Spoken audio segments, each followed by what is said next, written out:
పాలస్తీనా Israel యుద్ధంలో అనవసరంగా లెబనాన్కు చెందిన మిలిటెంట్ గ్రూప్ హెజబొల్లా తలదూర్చి భారీ మూల్యాన్ని చెల్లించుకోవాల్సిన పరిస్థితి ఏర్పడింది. గత 2 రోజుల నుంచి బీరూట్తో పాటు అటు సిరియాలో పేజర్లతో పాటు వాకీటాకీలు పేలిపోయి వేలాది మంది ఫైటర్లు ఆసుపత్రుల పాలయ్యారు. మిగిలిన ఫైటర్లలో మనోధైర్యం తగ్గింది.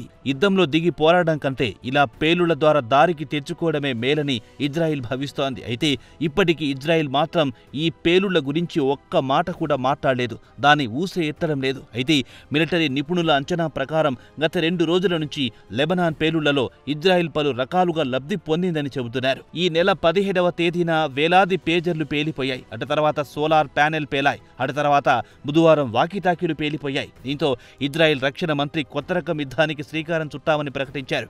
ఇక్కడ ఆసక్తి కలిగించే అంశమేమిటంటే హెజబొల్లా చీఫ్ హసన్ నసరుల్లా బుధవారం నాడు అంటే మంగళవారం పేజర్లు పేలిపోయిన తర్వాత రోజు ఇరాన్పై యుద్ధం మొదలైందని ప్రకటించారు. వెంటనే గురువారం నాడు ఇజ్రాయెల్ వాకీటాకీలు పేల్చి నసరుల్లాను షాక్కి గురి చేసింది. ఇక తాజాగా ఇజ్రాయెల్ వ్యూహాత్మకంగా గాజాలో దాడులను కాస్త తగ్గించి లెబనాన్ సరిహద్దులకు తమ సైన్యాన్ని పంపుతోందన్న వార్తలొస్తున్నాయి.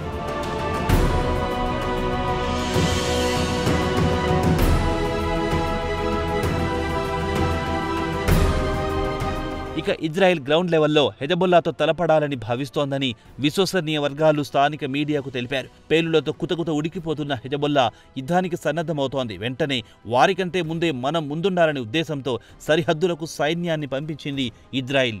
గత 2 రోజుల్లో ఇజ్రాయిల్ సాధించిన విజయాల విషయానికొస్తే హెజబొల్లా తరపున కనీసం 32 మంది మృతి చెందగా వేలాది మంది గాయపడ్డారు. అయితే తాజాగా వస్తున్న వార్తల సమాచారం ప్రకారం పేజర్లలో PETN అనే పేలుడు పదార్థాలు పెట్టారు. ఇజ్రాయిల్కు చెందిన ఓ షెల్ కంపెనీ హెజబొల్లాకు 5,000 పేజర్లను సరఫరా చేసిందన్న వార్తలు వస్తున్నాయి. కాగా ఇజ్రాయెల్ గూఢాచార సంస్థ మొసాద్ ప్రపంచంలోనే అత్యుత్తమమైన సంస్థ అని తేలిపోయింది.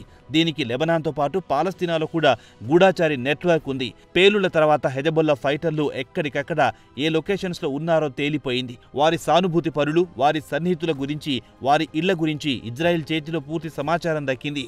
ఏ యుద్ధంలోనైనా కమ్యూనికేషన్ వ్యవస్థ అత్యంత కీలకం. గత 2 రోజుల నుంచి పేజర్లతో పాటు వాకీటాకీలు పేలిపోవడంతో దిక్కుతోచని స్థితిలో కొట్టుమిట్టాడుతోంది హెజబొల్లా. ఈ ఏడాది ఫిబ్రవరిలో హసన్ నసరుల్లాను వెంటనే మొబైల్ ఫోన్లను పక్కన పెట్టాలని తన శ్రేణులను ఆదేశించారు. ఇజ్రాయెల్ ఇంటెలిజెన్స్ సెల్ ఫోన్ల ద్వారా తమ ఆచూకీ తెలుసుకుంటారని, తమ శ్రేణులను వెంటనే సెల్ ఫోన్ త్యజించాలని సూచించారు. ప్రస్తుత పరిస్థితి ఎలా ఉందంటే ఇటు మొబైల్ ఫోన్లు వాడడానికి వీల్లేకుండా పోయింది. అదే సమయంలో వాకీటాకీలు, పేజర్లు వాడడం లేదు. ఎక్కడి నుంచి ఏ పిడిగొచ్చి పడుతుందో అన్న అయోమయంలో ఉన్నారు ఫైటర్లు.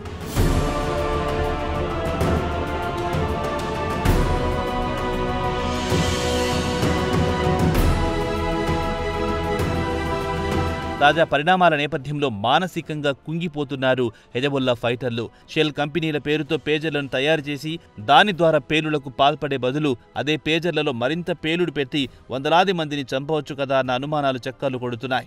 దీనికి 2 కారణాలు చెబుతున్నారు నిపుణులు. పెద్ద మొత్తంలో పేలుడు పదార్థాలు పెడితే మృతుల సంఖ్య భారీగా ఉంటుంది. దీంతో పాటు వందలాది మంది అమాయకులు కూడా చనిపోయే అవకాశం ఉందని ఆందోళన ఒకటి కాగా, రెండోది హెజబొల్లా ఫైటర్లను మానసికంగా దెబ్బతీయాలనేది అంశం కూడా దీనిలో భాగమని చెబుతున్నారు.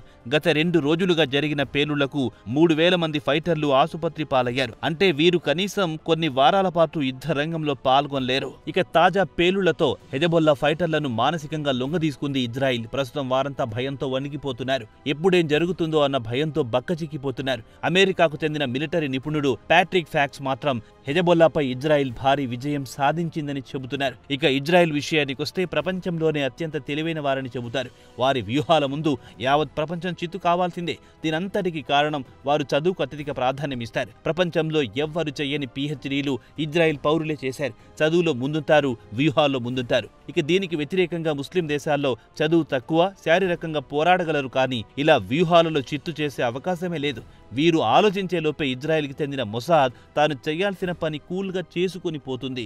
వీరు చేష్టలుడిగి చోద్యం చూడాల్సిన పరిస్థితి ఏర్పడింది. ప్రస్తుతం ఇటు లెబనాన్, ఇరాన్, పాలస్తీనాలు మాత్రం ఇజ్రాయెల్ దెబ్బకు నోట మాట రావడం లేదు. పైకి మేకపోతు గాంభీర్యం ప్రదర్శిస్తున్నారు. మొత్తానికి చూస్తే ఈ రౌండ్లో కూడా ఇజ్రాయెల్దే పై చేయని చెప్పక తప్పదు.